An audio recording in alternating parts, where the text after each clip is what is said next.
ሰላም አለይኩም ወራህመቱላሂ ወበረካቱህ። የወር አበባ ተዛባ የሚባለው መቼ ነው? የወር አበባ ተዛባ ለመባል ከ18 እስከ 25 ዕድሜ ላሉ ሴቶች የ9 ቀን ልዩነት ከኖረው ነው።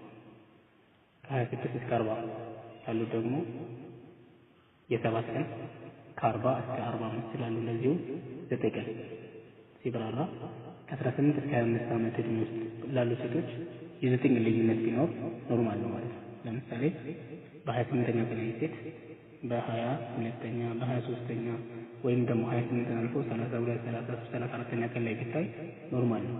ከ40 እስከ 45 ላሉ ሴቶችም እንዲሁ።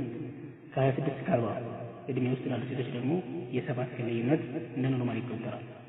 ለምሳሌ በ27ኛ ቀን የምታይ ሴት በ21ኛው በ22ኛው በ23ኛው ቀን ልታይ ትችላለች። ወይም ደግሞ 31 32 33 እስከ 7 ቀን ልዩነት ድረስ ኖርማል። ከዛ በላይ ከሆነ ነው ተዛብቷል የሚባለው። ስለዚህ ያኔ ነው የጤና ባለሙያ ማማከር የሚገባው ማለት ነው። ሰላም አለይኩም።